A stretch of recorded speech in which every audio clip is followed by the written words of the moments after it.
السلام علیکم ورحمۃ اللہ تعالی وبرکاتہ۔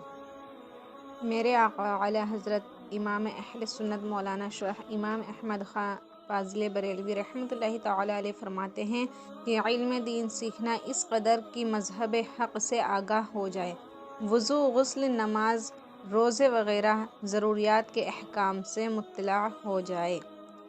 لہٰذا ہم سبھی کو علم دین حاصل کرنا چاہیے۔ افسوس کہ آج ہماری غالب اکثریت صرف اور صرف دنیاوی علوم کے حصول میں مشغول ہے۔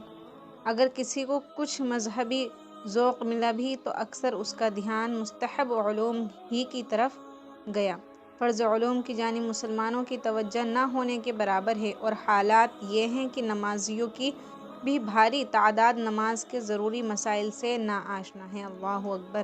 میرے آقا اعلیٰ حضرت امام احمد رضا فاضل بریلوی رحمۃ اللہ تعالی علیہ فرماتے ہیں کہ نماز کے ضروری مسائل نہ جاننا فسق ہے۔ اللہ اکبر۔ تو آئیے اسلامی بہنوں، ہم اور آپ اللہ رب العزت کی رضا حاصل کرنے، اس کے پیارے حبیب صلی اللہ تعالی علیہ وسلم کی خوشنودی حاصل کرنے کے لیے نماز، روزہ، حج، زکوٰۃ وغیرہ اپنے ضروری مسائل انشاءاللہ العزیز سیکھیں گے۔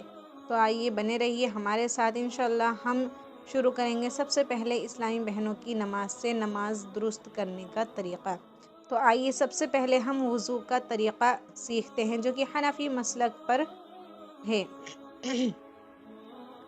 درود شریف کی فضیلت۔ اللہ رب العزت کے محبوب دانائے غیوب منزہ عن العیوب صلی اللہ تعالی علیہ وآلہ وسلم ارشاد فرماتے ہیں کہ جس نے مجھ پر 100 مرتبہ درود پاک پڑھا تو اللہ تبارک و تعالیٰ اس کی آنکھوں کے درمیان لکھ دیتا ہے کہ نفاق اور جہنم کی آگ سے آزاد ہے، اور اسے بروز قیامت شہداء کے ساتھ رکھے گا۔ سبحان اللہ۔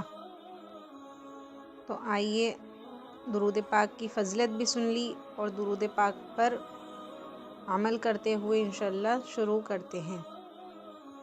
سب سے پہلے درود پاک پڑھ لیتے ہیں۔ اللہ رب محمد صلی اللہ علیہ وسلم نحن عباد محمد صلی اللہ علیہ وسلم برحمتک یا ارحم الراحمین۔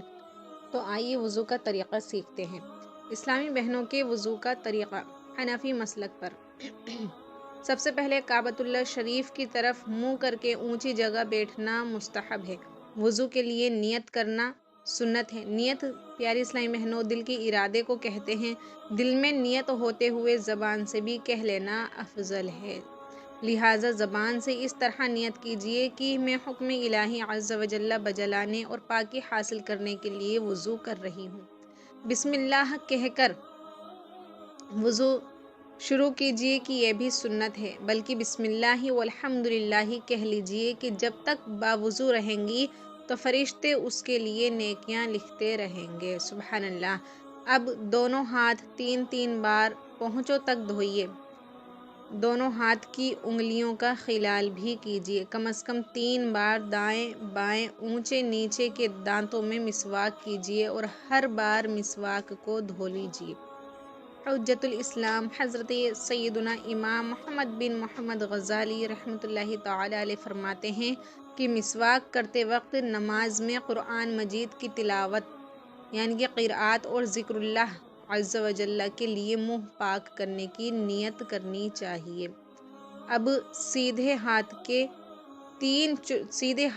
3 چلو پانی سے اس طرح 3 کلیاں کیجیے کہ ہر بار منہ کے ہر پرزے پر پانی بہہ جائے۔ اگر روزہ نہ ہو تو غرغرہ بھی کر لیجیے۔ اس طرح سے ہمیں منہ کا خلال کرنا ہے کہ ہمارے داڑوں کے اندر اور جو بھی کچھ پھنسا ہوا ہے وہ نکل جائے اور اچھے طریقے سے ہم کلی کر لیں۔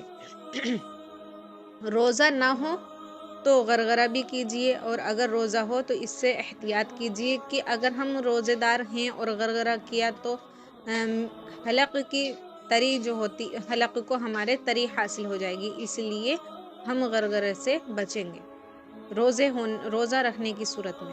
اور اگر کچھ روزہ نہیں ہے تو ہم غرغرہ بھی کر لیں تو بہتر ہے کہ حلق کی بھی صاف پاکی حاصل ہو جائے گی۔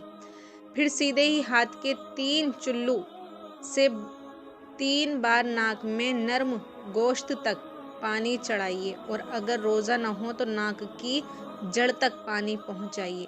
اب الٹے ہاتھ سے ناک صاف کر لیجیے اور چھوٹی انگلی کے سوراخوں میں ڈالیے۔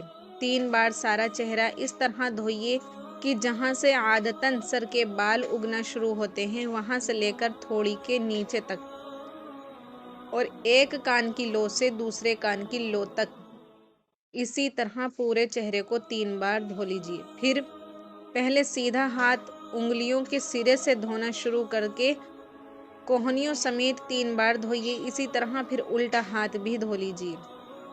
دونوں ہاتھ آدھے بازو تک دھونا مستحب ہے۔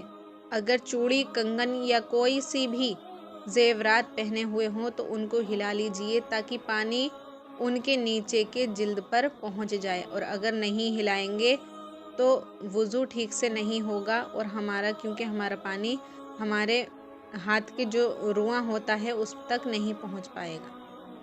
اور اگر کوئی چیز اتنی تنگ ہے کہ چوڑی وغیرہ یا انگوٹھی جس کے مطلب پانی نہ پہنچنے کا اندیشہ ہے تو اس کو اتار لینا بہتر ہے۔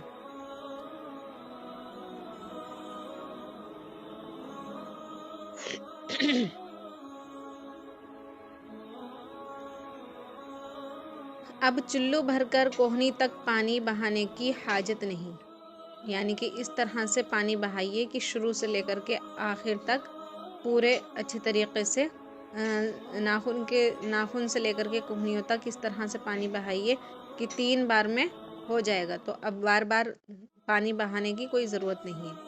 پھر سر کا مسح کیجیے۔ اس طرح کیجیے کہ دونوں انگوٹھوں اور کلمے کی انگلیوں کو چھوڑ کر دونوں ہاتھ کی 3 انگلیوں کے سرے ایک دوسرے سے ملا لیجیے اور پیشانی کے بال یا کھال پر رکھ کر ذرا سا دبا کر کھینچتے ہوئے گدی تک اس طرح لے جائیے کہ اس دوران ان انگلیوں کا کوئی بھی حصہ بالوں سے جدا نہ رہے مگر ہتھیلیاں سر سے جدا رہیں۔ صرف ان بالوں پر مسح کیجیے جو سر کے اوپر ہیں، پھر گدی سے ہتھیلیاں کھینچتے ہوئے پیشانی تک لے آئیے۔ کلمے کی انگلیاں اور انگوٹھے اس دوران سر پر بالکل مس نہیں ہونے چاہیے۔ پھر کلمے کی انگلیوں سے کانوں کے اندرونی سطح اور انگوٹھوں سے کانوں کی باہر کی سطح کا مسح کیجیے، اور چھنگلیاں یعنی کہ ہماری جو سب سے چھوٹی انگلی ہوتی ہے اسے کانوں کے سوراخوں میں داخل کیجیے اور انگلیوں کی پشت یعنی کہ پیچھے کے حصے سے گردن کے پچھلے حصے کا مسح کیجیے، اور پھر گلے کا مسح یا آگے سے ان پر ہاتھوں کو پھیرنا، گلے پر ایسا کرنا یہ ضروری نہیں، اور بلکہ اگر ایسا کوئی کرے گا تو خلاف سنت قرار دیا جائے گا۔ سر کا مسح کرنے سے قبل نل وغیرہ اچھی طرح سے بند کر لینے کی عادت بنا لیجیے کہ پانی کا اسراف کرنا گناہ کبیرہ ہے۔ اب پہلے سیدھا پیر دھوئیے، پھر الٹا پاؤں باہر انگلیوں سے شروع کیجیے اور ٹخنوں کے اوپر تک، بلکہ مستحب یہ ہے کہ آدھی پنڈلی تک 3 بار دھو لیجیے۔ دونوں پاؤں کی انگلیوں کا بھی خوب اچھے سے خلال کیجیے کہ ایسا کرنا سنت ہے، اور خلال کے دوران نل بند رکھیے۔ اس کا مستحب طریقہ یہ ہے کہ الٹے ہاتھ کی چھوٹی انگلی سے سیدھے پاؤں کی چھوٹی انگلی کا خلال شروع کر کے انگوٹھے پر ختم کیجیے، اور الٹے ہی ہاتھ کی چنگلیاں سے الٹے پاؤں کے انگوٹھے سے شروع کر کے چنگلیاں پر ختم کیجیے۔ یعنی کہ پہلے تو سیدھا پیر لیں گے تو ہم الٹے ہاتھ کی جو چنگلیاں ہوتی ہے اس سے ہم شروع کریں گے اور خلال کرتے ہوئے سیدھے پیر کے انگوٹھے پر ختم کر دیں گے۔ پھر اسی طرح الٹے پیر کے انگوٹھے سے شروع کریں گے اور الٹے پیر کی چنگلیاں پر ختم کر دیں گے۔ اور حجت الاسلام امام محمد بن محمد غزالی رحمۃ اللہ تعالی علیہ فرماتے ہیں کہ ہر عضو کو دھوتے وقت یہ امید کرے کہ اللہ تبارک و تعالی اس کے اجزاء کے تمام تر گناہ جھڑ رہے ہیں۔ سبحان اللہ۔ اور وضو کے بعد یہ دعا بھی پڑھ لیجئے، اللہم اجعلنی من التوابین واجعلنی من المتطہرین۔ اگر کسی کو دعا یاد نہ ہو تو وہ دل میں اللہ رب العزت سے دعا کرے اور ترجمے بھی مطلب پڑھ سکتا ہے، جیسے کہ اے اللہ رب العزت مجھے کثرت سے توبہ کرنے والوں میں بنا دے اور مجھے پاکیزہ رہنے والوں میں بھی شامل فرما۔ تو انشاءاللہ العزیز نیت کرتے ہیں کہ جو ہم نے وضو کا طریقہ سیکھا ہے اس پر عمل کرنے کی بھرپور کوشش کریں گے، اور اسی طرح سے ہم وضو بھی کریں گے اور وضو کے بعد کی دعا بھی پڑھیں گے انشاءاللہ عز و جل۔